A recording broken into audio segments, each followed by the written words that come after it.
Welcome everyone. Thanks for joining on this, I believe, fourth episode of Datadog On. This is a series where we invite engineers from Datadog working on very interesting topics to share their experience, their knowledge about either a process or a tech stack, etc. And today we are going to be talking about incident management.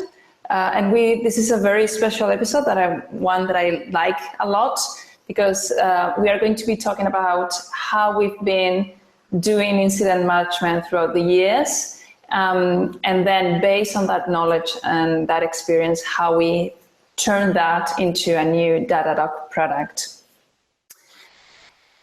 So probably many of you already know, but just so you know, Datadog is a monitoring and analytics platform that helps companies improve observability of their infrastructure and applications. And my name is Ara Pulido. I'm a technical evangelist at Datadog. This is my email and my Twitter handle. So if you want to give us feedback or suggest a topic that you would like to learn about, please reach out. But the important people today are here with me. They are Léo and Matt. Do you want to introduce, for example, Léo, do you want to start introducing yourself? Hi everyone, I'm Leo and currently the manager for our SRE teams and resilience engineering teams. And I've been working on our production environment incidents at Datadog for more than 6 years, so I'd be happy to talk about this today. Hey everyone, I'm Matt. I've been working at Datadog for about 2 years now, mostly in the alerting infrastructure. Recently started adapting our internal incident management product into the product. And so I'm excited to present a little bit about the product side and a little bit of our engineering on that side. Fantastic, thanks. So I think to talk about, to understand how we and why we manage incidents the way we do, I think it's important to give a little bit of overview of the scale Datadog is running. So Datadog right now has more than 10,000 customers. We process trillions of data points per day. We do 1,000 deployments per day, and we work in a highly distributed teams. So needless to say that sometimes things don't go as we would expect to. And I wanted to add this quote from our CTO that during Dash this year, our conference, he mentioned that incident is something that you need to acknowledge a little bit. As soon as you run a complex application, you are bound to have issues. So I think this is important to understand when you're running a very complex application, that is something that you should be taking care of. But in case there are people who are watching who are not that familiar with incidents and incident management, can we give them a little bit of quick introduction? Maybe Léo, you can tell us what an incident is in Datadog. Yes, of course. So let's see what the formal definition of it is. Obviously, it's a definition with one sentence, so it's hard to cover everything in it. But at Datadog, what we say is that any unplanned disruption or degradation of service that is actively affecting customers' ability to use Datadog is an incident. So it's covering a lot of cases and scenarios, but it's not covering all of them. So there's a lot of other ways to categorize incidents, and sometimes understand if it's actually an incident or not. So we came up with a couple of them, which I think are now pretty standard in the industry, like classifying by severity with numbers. So for us, the SEV 1 is the most severe type of incidents, whereas SEV 5 is the most minor incidents we can have. And then also internally, we've come up with that definition, which, to be honest, is mostly historical, but I know some other people might also do it. Outages are like high severity incidents, and incidents in general are, when we talk about them as incidents, they're lower severity. But there's a couple also of other things, I think, around incidents that are interesting to know about, like when we were saying it's actively impacting customers when there is an incident. you might know that Datadog is a customer of Datadog to some extent because we dog food a lot our product. So the own usage of Datadog that we have when it's down or when it has issues, we do classify it as an incident. Because for us, it's very important that we also capture those failures, even if it's not impacting any of our customers. We really classify them as Datadog was an actual customer. And another thing that we've learned over like the years of coming up with more precise definitions is we try to give a lot of examples around what is actually an incident for each of the severities, and it's very hard to play that game because every incident is kind of unique, and we'll I think talk about it next. But if you can plan whatever incident you'll have in the future, you're likely very, very good at what you're doing, and you don't really need an incident response. So in this game, like it's really not really the point of trying to figure out what the proper definition is at that time, but really more focus on the incident. And so that's why I think it's even more important to talk about the incident management process rather than incidents themselves. And I think that's what's coming next. Yeah, so exactly. So what's, again, for people who may not be familiar with the term, what is incident management exactly? So I can, maybe quickly go through that, and maybe I'm sure Matt will have a different version because I'm more like in the category of person at Datadog who came up with this definition, and maybe Matt has been more on the other side, like trying to use those management processes to respond to things. But yeah, like basically the incident management is all the kind of processes and workflows we put around dealing with incidents, which is very broad. It can be, from what tools we use, who to call when you have a problem, what's kind of like the data you want to capture during an incident, how should you deal with things before the incident, during the incident, after the incident. And this is trying to, again, like cover as much as we can, but we know that things won't fit, 100% on this. And this is an example of what's in our incident management process. So the timeline, identifying like a few key phases of the incident.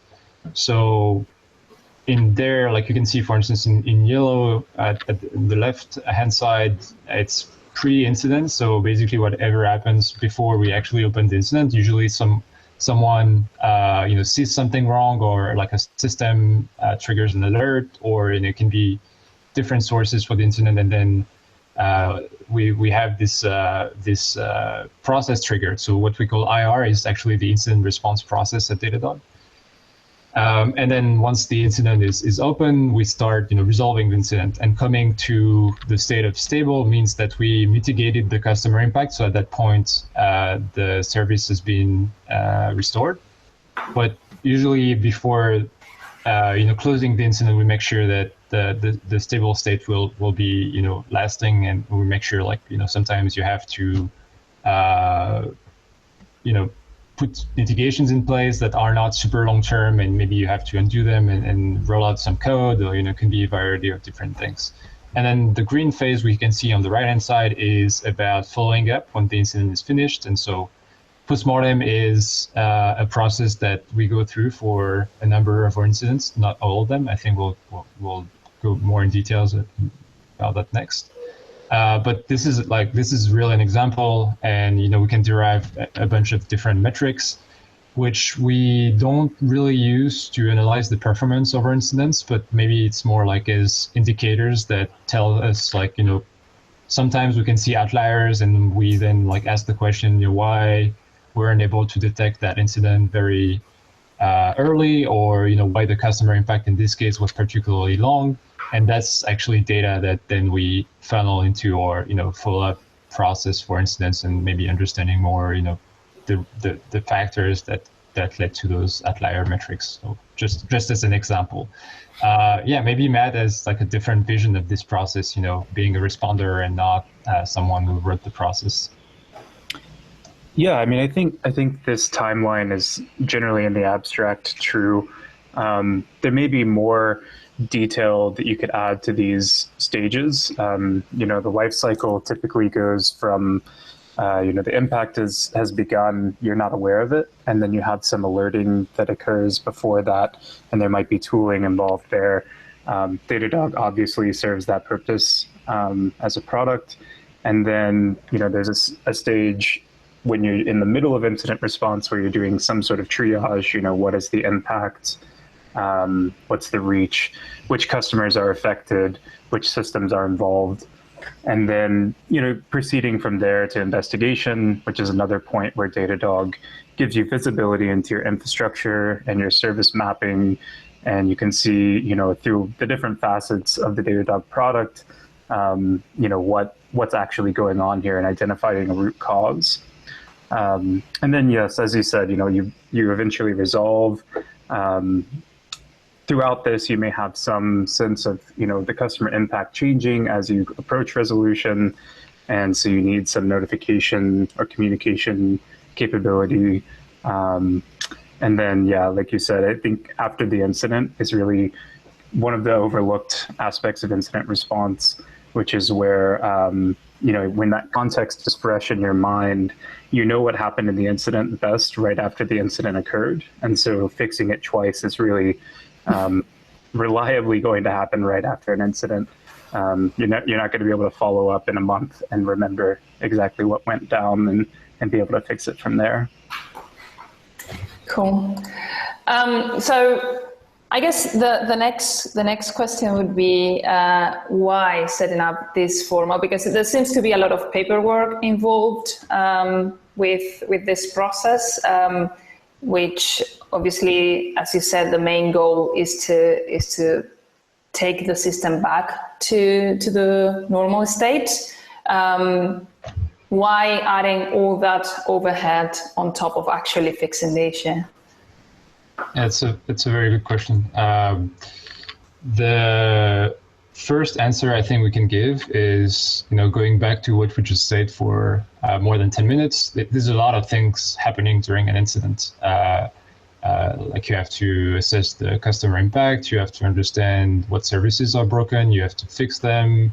Sometimes it's not like a single person doing that, it's multiple people. Sometimes the bug, it's actually, or like the issue you're dealing with, you're able to mitigate it, but not really solve it, long term during the incident. So you have to spend time after the incident. So that's already maybe more than 5 things that you have to do, and not really having kind of a consistent way to make sure every task is assigned to someone, and then it's clear what people need to do, and then that work is efficiently moving forward is obviously challenging for an organization that has complex systems, as Alexi was saying, because this is just bound to happen. You can't expect to not have incidents. I think that would be unreasonable.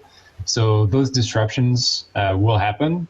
So you have two choices actually, have a formal process around it or not. And because every disruption is going to be some sort of an improvisation, as I was saying earlier, you've not seen it before, you could either improvise the technical response and how to organize it, or just the technical response. And so that's why we have this process around incidents, so that it's freeing our minds and effort to really focus on the problem and the technical problem and the customer relationship while there's an incident.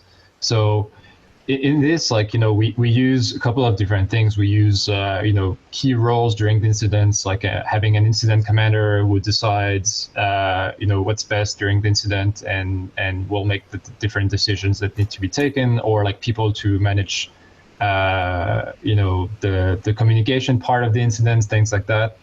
But there's also a couple of other ways. If we can move to the next slide, there's a couple of there's one in between that was skipped. There's a couple of different things. For instance, consistency is important for incident response, because we're a growing organization, so there's a lot of new hires, and if you start at tackling incidents differently each time, obviously you're probably becoming less efficient. Then there's a second aspect about it, which is that like if it's an incident, then it's probably a stressful situation for your organization, and incident response is also a way to clearly assign expectations from people and also give them ways to escalate problems. And this is something that's very important, as incidents sometimes they go beyond what a single on-call rotation can do, and so having a way to coordinate between people to escalate those problems is really important. And maybe one last thing about it, and I think this is a good transition for what's next, is also like collecting data, like in this incident response process. What you mentioned as paperwork is actually something that is like we're trying to minimize the friction there in like collecting all those incidents into a database. And the reason for it is not really tracking the performance of our teams, like saying, oh, if you have less incidents, then you're probably like building more reliable software, because this is like incidents and disruptions, and so it doesn't really relate particularly to performance, but rather than like this, it's really to focus on the learning aspect and the resilience aspect. So if we capture this data and we know about it, then we can learn from it, we can decide what we do next about it and things like that. This is really for me the most important part, but maybe Matt has also more to bring on this topic. Yeah, a couple of points here. I mean, I think setting up a formal incident management process is important from the perspective of the responder. The individual who detects an incident, it's a very isolating position to be in. Sometimes it can be that you've been alerted and it's off business hours, and that you're the only person who's seen this alert. So having a formal process can really create structure around how to bring other people into that and not feel so alone in your incident response. And then the second point was that having this kind of radical visibility, if you're collecting data about every incident, I think that really goes a long way towards accomplishing that goal, that it isn't a blaming game. It's it's really more about learning and seeing what's gone wrong. And if you do that for every incident consistently with a formal process, it's much easier to have that sense of equality. And it's not that our system is less reliable in a blaming kind of way, but more that the system could be more reliable because we see the same flaws across the whole system. Okay, so in order to do all of that, to collect data, in order to improve the learning process for the future, we've been building throughout the year some internal tooling around this. Yes, and this is very much of like the process that is iterative, because again, like I think this was one of the initial disclaimers, but there's no one size fits all. So depending on the size of your organization, the complexity of your incidents, and just the context you're working on, like I think that the needs you have are different, and like over the course of the past few years at Datadog, that changed greatly. Like just the nature of incidents, and we're seeing way more multi-team incidents now, and so there's likely like a larger collaboration part in the incidents than before, but this grows with different dimensions in your organization. So some things that we started to do were first the collection of the data, so going to like basically a database for every single incident we have and like putting it in there so that people can find it. And the other aspect about it was the collaboration during the incident that was necessary to really put in a single place, because whatever like what Matt was saying earlier, when you're isolated during an incident, you're like the only one, and then what can happen suddenly is you are escalating kind of yourself in back channels things, like, you know, with someone you know, or with your manager, or, you know, with other peers. And the problem with that is that, like, later on, if it's an incident that's cooking, and, you know, like, suddenly there's a need for way more people being involved in the incident, all the context is kind of lost in Slack DMs or emails or Jira tickets, or, you know, you name it. And so what we wanted to do was really have people kind of converge in a single place where they can find the information. Would it be on our you know, messaging systems like Slack, or like on that incident database? So that was really one of the first entry point that we added in this process. You know, when someone wants to generate the incident and create that first you know, response after the incident process has been triggered, there's a one channel that first, you know, is only visible to you, but then you can start putting all the information here. And later on, if someone joins, all that information will be publicly available for them. Yeah, I think it's also worth noting that, you know, in this theme that sometimes you begin an incident in isolation. A part of our process that we've actually built into our business logic of our product, of our internal tool, is that as you escalate to an outage, there's actually a different channel that this is announced to. And so we have these global announcement channels where any incident that gets created is announced generally as an incident. But as it is escalated, you know, you realize, okay, this is actually a much larger incident than I thought. It's affecting more customers than I initially recognized. And so you escalate to an outage, and then you have individuals who are specifically assigned to this role of incident commander who can come in and join that incident, so that you don't have that isolation if you know that it's, you know, a high severity incident. And having this separation, I think, creates different visibility for things where, it relieves some of that pressure of, like, I'm responding to this incident, I don't know exactly what's going on. I don't necessarily want, you know, the executive level to see this as, you know, as it's affecting our business prospects. But it is, you know, an incident that needs recovering from.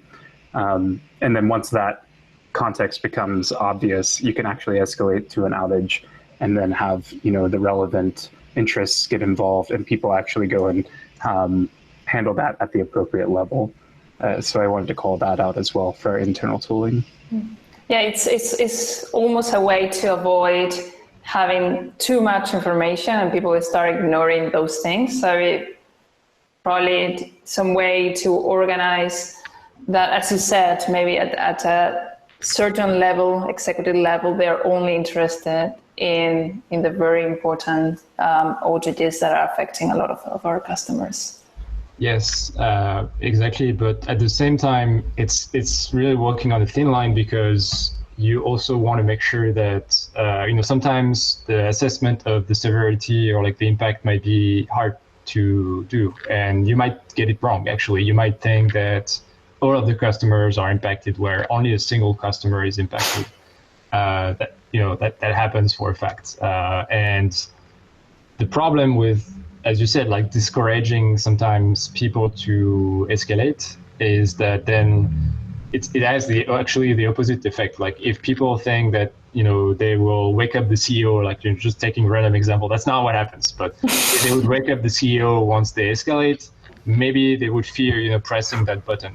What we want to do here is actually kind of the opposite, saying, you know, like if you legitimately think that this is worthy of more eyes, like please do press the button. It's fine to get it wrong, but if we get it wrong, maybe we need to understand why you weren't able to make that assessment fairly. And so actually, you know, going back to the process of iterating and learning from the, you know, the incidents, this is actually something we pay a lot of attention to.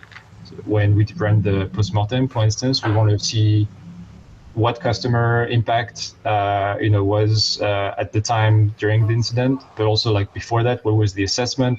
Was it correct? You know, could we have had more observability to tell us something, you know, more accurate at that point?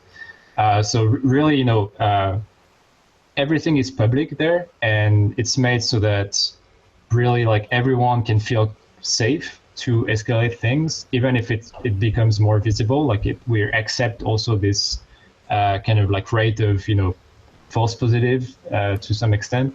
Obviously, if you start getting 100% of false positives, you have to, deal with it and fix something. But in a culture where we are, trusting engineers and giving them the power to actually escalate things if they think it is worthy, we've seen that it's actually creating like a more, a positive circle where like, people are actually feeling empowered to make those kind of calls themselves. Okay, so we've gathered now a lot of information throughout the years in a database. When do we start thinking that, and why do we start thinking that it would be better to integrate all of that within Datadog? There's a couple of reasons, and starting with one, which is that, basically we use Datadog for a lot of things internally, like mostly when you are in an incident, you're on Datadog, at least, you have a couple of tabs open and you're looking at services and you're looking at alerts and a couple of other things like, logs and traces from that service, etc. And we have systems which we created that enable us to really use those signals that we collect and link them into our incident timelines and scripts and postmortems, etc. But we're not really benefiting from all that context that is still in Datadog. And obviously for me, like at some point, it was obvious that if we had the same kind of like context and database shared with our incident data, then it would just become richer in the content we have on these incident reports. So for me, that's one. Yeah. From an engineering perspective, I think what we've built with our internal tooling, we collect a lot of data, and obviously because Datadog uses Datadog, we collected a lot of data that's actually metadata about information in Datadog. And so you'll see, incident response typically beginning with a monitor alerting someone, and that monitor linking out to some other part of Datadog to describe what it's actually monitoring in more detail. And then as you go through incident response, you're actually adding metadata to the incident app, the internal tooling that records, okay, I saw this trend on this dashboard, or I saw, these logs. Maybe these are relevant. We should take a closer look. And so you start to see lots and lots of metadata related to Datadog, not living in Datadog, at least for our internal response. And I would assume that our customers who have their own incident response tooling internally have a similar trend if they're using, all of the different tools that we have in Datadog. They would be saving information that they're seeing as they're doing their incident response over. And so just tying those things together with a closer connection, I think makes a huge difference for our customers, because then it's not just one thing having metadata about the Datadog app. It's actually, those relationships are built into the product. So one of the things that happens in Datadog is that throughout the different products, you can tag as you want any data point and correlate all those data points together, and that this would be another like a use case to have also incidents as part of that potential correlation between all the data. Yep. And what's even more important in this is we often see a lot more monitoring data added to the incident after like the incident is actually resolved, because then you go through the analysis of going really deep, understanding why. And it's hard to say there's a root cause in distributed system, because most of the time it's actually not accurate that there's a single root cause. There's usually many. So I like to call them contributing factors in that sense, because usually there's more than one. But you can see metrics or APM traces or logs or things like that, and they all added to the incident after we ran through that investigation process. And that's when really it makes sense to have, with the tagging system and the correlation having this kind of like discoverability where you can align things together and really, you know, bring the data together so that you can actually understand what happened during the incident. I think moving forward into the product side of this, what we've built, maybe we can walk through kind of a typical incident response and how our product can play a role in that. Again, typically you would have some kind of alert that comes to you. This one's obviously okay, but it would be triggered. You come to this page, and one of the things that I think is worth calling out here is that you would, at least at Datadog, the way that we've written our monitors, we typically have a dashboard or maybe some link to the logs for the service that are relevant to this monitor, so that you can see directly, you know, if it's, you know, maybe your first time on the on-call rotation or you're not familiar with the service, you come to this monitor that's triggered, it's alerted you by some, you know, maybe through Slack or PagerDuty, and you can see immediately, okay, here's my lead. I can triage based on the information contained in this dashboard or this set of logs. So going to the next slide, you might see, you know, on the dashboard certain trends, and directly from there, here's a point where you can have a tie-in with our incident product, rather than copying something from this dashboard and adding that metadata to a separate, distinct product. Right here, you can just go straight to a one-click away, you know, use this context and add an incident. This is an obvious trend. And so this gives you a little bit of that feeling of, you know, I'm investigating within the product. I know that an incident has happened, but I haven't really escalated it to the level that we have a shared workspace on this incident. And so then you go ahead and do that. At that point, we try to keep this as frictionless as possible.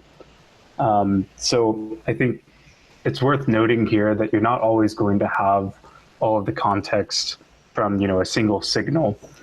Incident response is an iterative process. You may think that the impact is a certain level when you first initially look at the signals, and then later on you have to escalate or, you know, de-escalate. And so we try to keep the declaration as frictionless as possible. I think something that's worth pointing out here is that when you're doing this in a separate, distinct app, like our internal tool, notifying other people can be a really scattered process, as Léo was talking about. You can have, you know, lots of back channeling where maybe someone notices and they enter the incident on their own, but then maybe as the initial, the declare of the incident, I reach out to someone that I know is familiar with this system and bring them in. Datadog has a really rich notification system, and so being able to tie that in here as well adds a lot of value. If you know that a service is related to a different service using Datadog's service mapping, you can then, you know, find your on-call schedule for that second service and bring them in right here, even if, you know, maybe they aren't seeing those signals or maybe their monitors aren't firing. So I think, you know, in the theme of collecting information, obviously declaration is frictionless, but you want to collect as much as you can. And this is where we introduce some of this tagging that we were talking about. Customer impact is kind of a separate piece where you maybe want to track things that are related to customer impact separately from root cause analysis. And so I think, one of the things to call out here is that in the incident app that we've built, the product, these properties that you're tracking, these can be taken from any of the tags that you have reported for your metrics or other, maybe APM services, traces, and this sort of thing. These are configured ahead of time, so it's not too noisy. But you can basically use anything that you've reported. And so these adapt with your usage of Datadog. Another thing that's important is collecting the timeline of an incident. So this, typically would look like, okay, we have a Zoom room or we have a Slack channel and we're responding to the incident. And as we're going, we're building up this context, this history of what's happened for that incident. This may not necessarily end up in the shared workspace unless you have some integration that can do that. And so what we've built for our product is that we have actions you can take to either import the transcript for the Zoom meeting, or you can import specific Slack messages that are relevant to that incident, and then mark them as important here, and decide after the fact, when you're going back to look at re-review that incident, you can see which ones are important for a postmortem, perhaps a public postmortem, or even an internal learning. Good. So going back to, and I think this has been more or less the big theme of the session, the learning process. This is not only about fixing a particular incident, but help get that learning for the future. So how are we doing postmortems, and how also can we integrate those postmortems in Datadog? Yeah, so this is a pretty easy to use product. It's very familiar if you've used any kind of document, like Google Docs and this sort of thing. But again, ties back to that kind of platform theme that we have at Datadog, where you can use data from across Datadog in your notebook. The way you get into that is directly from the incident app.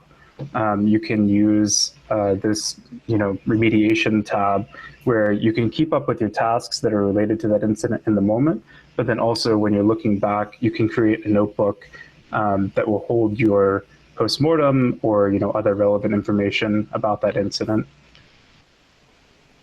Creating it is pretty easy. You can just create one through the Notebooks UI and then add them here. So you're making that association with your incident from here. And then when you're actually editing a notebook, here's where I might insert a animation. You can have your graphs and any linking to other parts of Datadog here. And this is really meant to be something that could be exported to even a customer-facing postmortem. Sometimes we do public postmortems, and sometimes we do only internal postmortems. But this gives you access to all of your Datadog data that you have in your account right here linked into the notebook. Going back also to this concept of having all that information about our infrastructure and our applications on the same place, to be able to have access to those at any point. Yeah, and really what's great about notebooks, and that there was also, I think, something recently, an addition recently that were made to notebooks, is the collaborative aspect of them, because what Matt is saying, about basically sometimes it's an internal, sometimes it's an external postmortem. There's actually way more sharing categories than that. Like sometimes you want to share a postmortem with someone in your team because you're working on it on the investigation part, and having everything where this is a Datadog graph that you can edit and link back to a dashboard, and then explore other metrics and maybe add them to your current notebook. And that would be more when you're doing the investigation and coming up with the postmortem itself. But then once you've written it, even if it's just an internal postmortem, you want to get it reviewed by a bunch of other teams, or that were involved in the incidents, or maybe that are experts on these systems that they didn't have the chance to really contribute to the incident at that point. So really, it's a tool that allows you to capture that information, but also, as you said, really put it closely to the monitoring data. And it's a chance, at least in my eyes, to make sure that the monitoring data and the monitoring configuration you have always evolves and improves during incidents, because once you come up with that postmortem, you usually will find that missing graph that you didn't have during the incident, and you'll be directly able to add it to your notebook, add it to your definition of your dashboard, and and link everything together. Yeah, and an example of that collaborative editing might look like someone seeing a signal from a dashboard graph and bringing that into the notebook, but then someone else seeing that graph once it's on the notebook and refining that further, saying, oh, actually there's more series in this graph than we need. This is actually the signal, and refining that graph further. Cool. So before we finish and we pass to the Q&A, I would like to have a little bit of discussion between you two. So you said the Datadog is a Datadog customer and is considered as a Datadog customer also for incidents. So we do a lot of dog fooding of our own product, of course. So you've been building all this internal tooling, and now we have this product that currently is in beta, but is in public beta. And how you plan to, first of all, start using the product, or continue using the product, and how it's going to be that feedback loop as a customer, Datadog as a customer of Datadog, giving feedback to the product team. Yeah, so I think one thing to point out here is that a lot of our thoughts on the incident management product were informed by this internal tooling that we already have. And so feature parity is really important in this regard. But one thing that we've actually discovered as we've been building out the incident management product and bringing on customers into the open beta is that we're actually doing pretty industry standard practices. People are either working with this kind of tooling and they're looking for that further level of integration, or it's something where they said, well, that didn't occur to me, but the fact that you're doing that is useful. And so I think it's worth pointing out that Datadog has a very strong incident management process that we've been able to adapt into our product, and it's really hitting a lot of our customers' needs right out of the box. So I think Datadog, we have other design partners, but Datadog as a customer is a strong design partner in that regard. Yes, and what's been interesting is also when we were building that product to see all the different points of view when dealing with incidents, and I think we covered that in the other sections. But you might not see using the tooling and using that incident response management process, the same if you're a responder or if you're an incident commander or if you're an executive at the company, because you're looking for different things when you're looking at the incident tooling. You may be looking for how you're going to prioritize eliminating a problem that maybe is something that generates a lot of customer disruptions, or like you're just looking to get help when you're actually in the incident itself and wanting to escalate or wanting to get to the right data. So all of this is also very interesting to do while we're doing our response, but opening it up to other customers, other types of organization, and making the tooling basically in a way that everyone can really adapt it to what they need in their organization was a very, very interesting process to do. Even for us, it was a learning opportunity to also see how our customers use Datadog for that, and I really appreciated personally this launch. I think it was really interesting. Yeah, I've gotten a really good feel for how the parts that are unique about Datadog's incident response, which parts are unique, because some of the requirements that we have aren't really being asked for in other places. One really good example of that from this presentation is having the multiple announcement channels on Slack and having that escalation policy driven so that you have, certain severities notifying different groups of people. That's something that I think is pretty unique to Datadog and so far in our experience. So we're contributing features out of the Datadog internal partnership that maybe would provide value that people don't expect. Cool.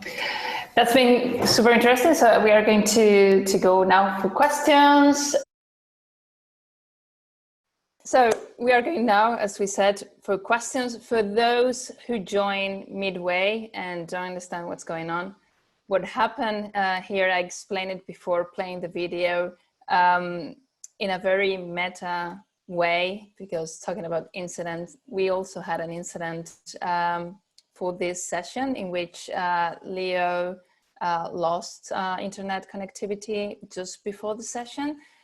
So we decided that it was a lot richer to just replay the internal dry run that we did a couple of days ago, because we didn't want to lose that conversational aspect of the session between the SRE team, who has been creating this process, the incident management process throughout the years, and the engineering team who is building the incident app at Datadog. So we decided to do that. Now the Q&A is going to be live. Hopefully Leo was able to dial in. So I'm going to start seeing the questions. In theory, we only have 8 minutes left, but we are going to let it go over if needed, just to basically for all the issues that we had today. So thanks a lot for staying in. So the first question that I have here in the Q&A, let me open it, is from Sam Handler. It's, do all teams at Datadog use the same incident management process, and have any teams push back? Yeah, this might be a better question for Leo, but I'll take a shot at it. At least in my experience, we all use the same incident management process. I do think that there's, adherence is probably a challenge no matter what organization you're a part of, because different teams maybe have slightly different processes, and obviously the shape of their systems is different, and how they communicate with one another is different. But generally speaking, we have a lot of organization-wide discussion about the process that we use and the tooling that we use, to make that process valuable. So at least in my experience, every team that I've been a part of has used the same process. Leo might have more insight across the organization if there's been problems with that. Yeah, I can try to illustrate that a little bit. Can people hear me okay? I'm sorry for the bad Yes, we can hear you. Thank you, Ara.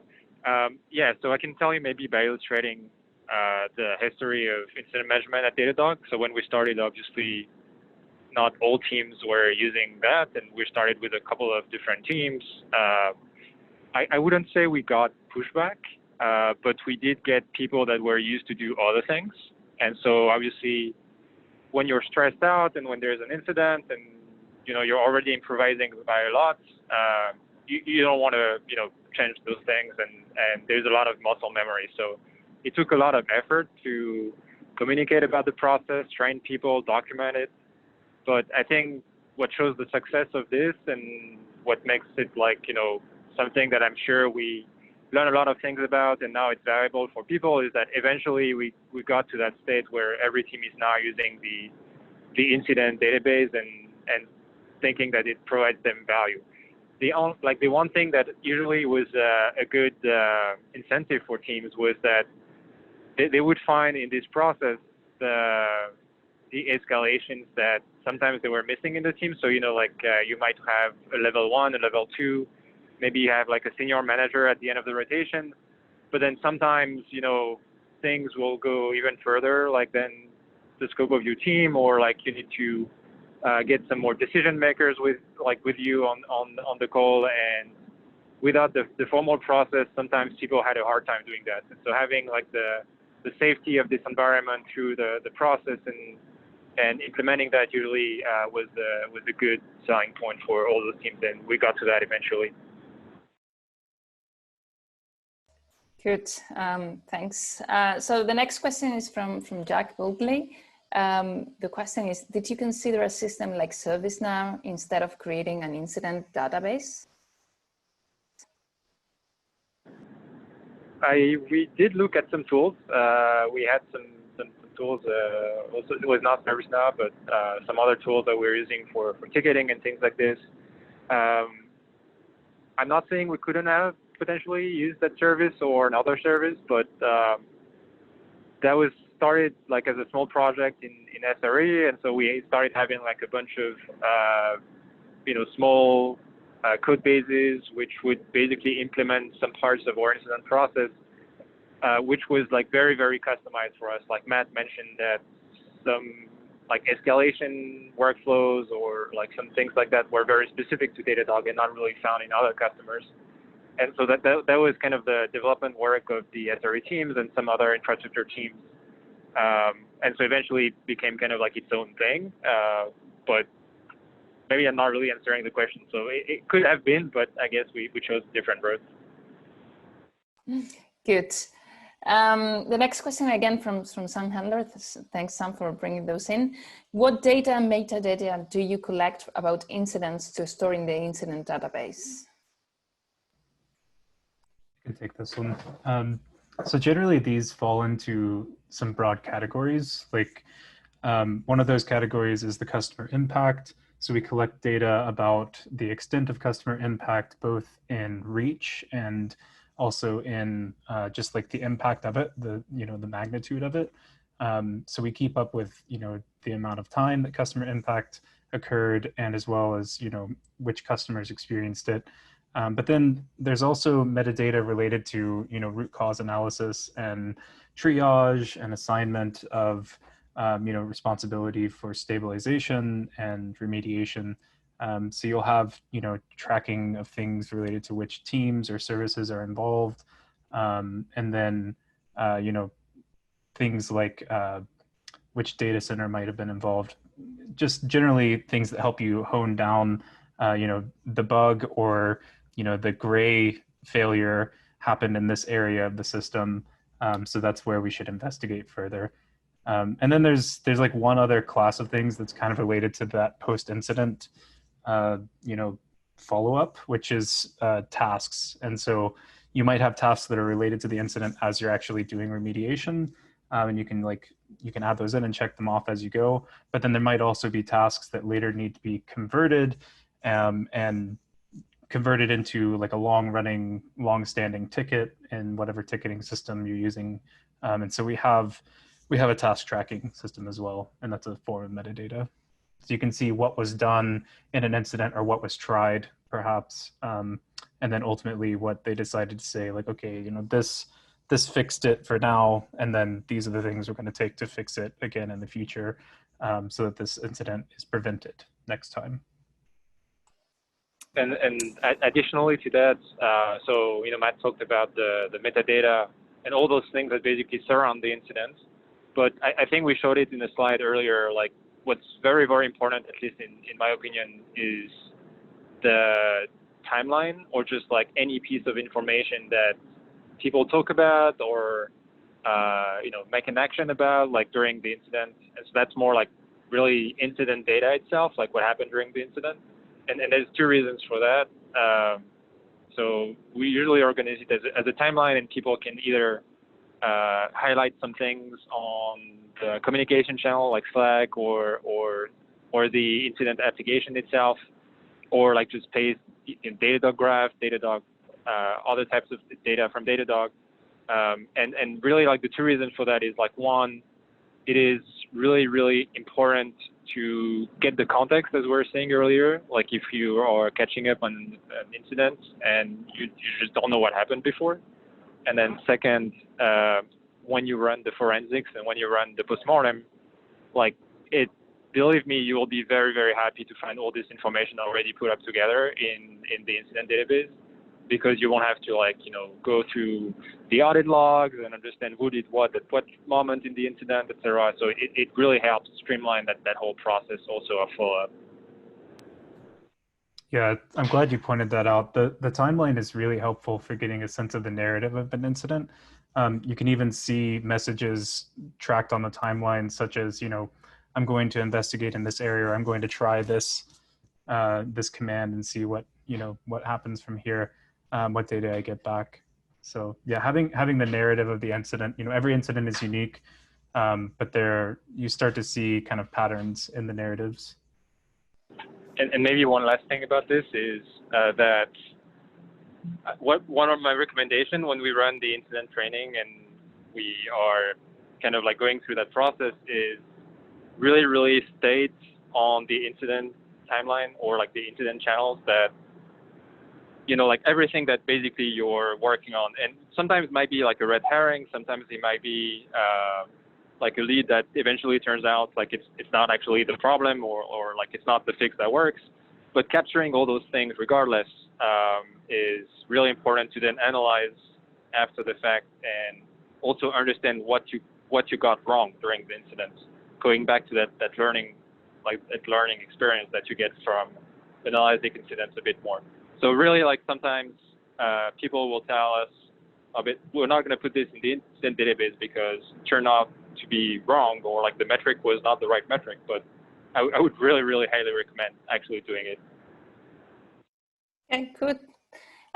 We have a couple of similar questions, one from Cody, one from Daniel.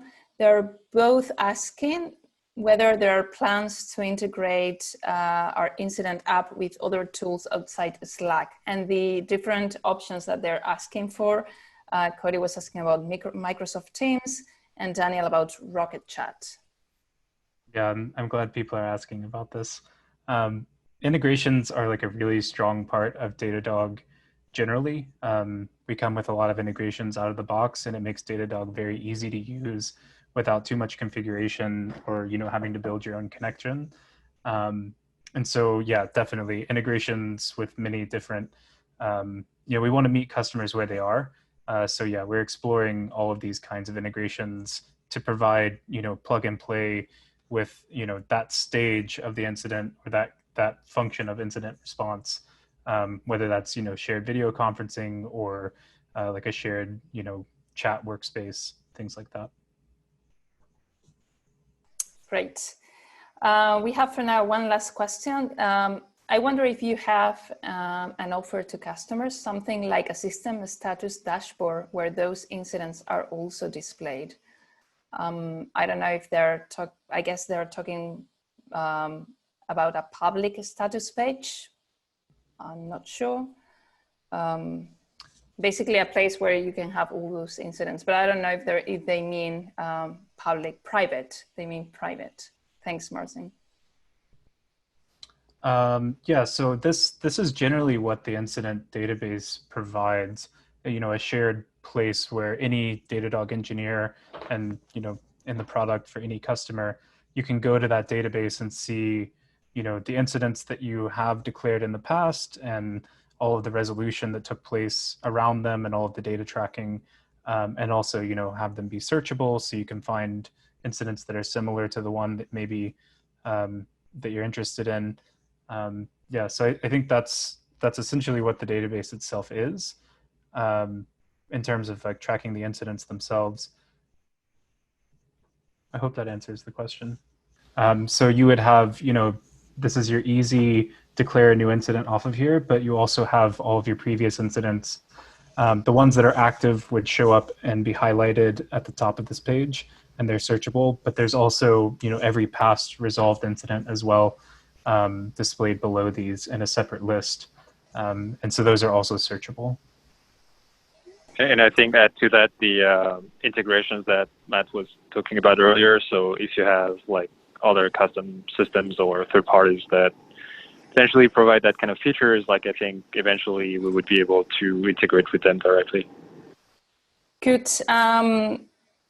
So last question again from Marcin. Are those incidents possible to visualize as charts based on tags maybe? If I'm understanding the question correctly, I think what we're talking about here is maybe a form of reporting or analytics. And this is something that we do internally. It's, you know, we have a form of reporting that we run nightly to do analysis on. But yes, this is something that we're exploring for the product as well. You know, having Datadog products create analytical data on their own usage is something that we've done in other areas of the product. And so incidents should not be special. and we should also do it for incidents. Okay, another question. I know we are over time, but we want obviously to try to answer. So probably we are going to stay at least 2-3 more minutes. How do you go about declaring an incident to pulling in the people needed to resolve? Do you use a third-party tool like Slack or PagerDuty, or something in-house as well? I think this is maybe talking about our process. Yes, I guess they're talking about our internal process. Yeah, and in our process, again, I think this goes back to incident management or incident response as an iterative process. You need to be able to bring people in, as well as, yielding a public shared workspace where people can join themselves. People will self-select if they see something that that they're particularly interested in. Maybe it's something that's related to their team's responsibilities. And if they see an incident come across a global announcement channel, they'll usually come in and see what's happening. But yeah, in general, we do use third-party tools like PagerDuty. We have on-call rotations for those kinds of tools. But then I think, naturally there's a certain element of, human trust involved as well, where people will back channel some of that as well and say, here's the incident channel for this incident. I thought you might be interested. I know we had talked, about this system before, and so that kind of thing will happen as well. And that's one of the things that we're hoping to bring into the product, so that it doesn't necessarily happen, outside in an untracked way, to have these additional notifications where when you have an incident running and it occurs to you as you're seeing the signals come through the timeline, this person that I know on this other team might be interested in that, to have a tool right there immediately in front of you in the product where you can bring that person in and notify them of the incident, and maybe even include some of that context of why they came to mind. Okay, good. So I think that was the last questions, and we are already 10 minutes over time. So thanks very much, Matt and Leo, for sharing your experience and your knowledge with us today. I think this has been a great session. Thanks for everyone who attended the session, and thanks for bearing with us with the connectivity issues we had today. Again, we are going to have our next Datadog On session in about a month, so by the end of September. So if you're interested in joining, please go to datadogon.datadoghq.com, where you can not only see what's coming next, but also the recordings of any previous session. Again, thanks very much, and see you next time.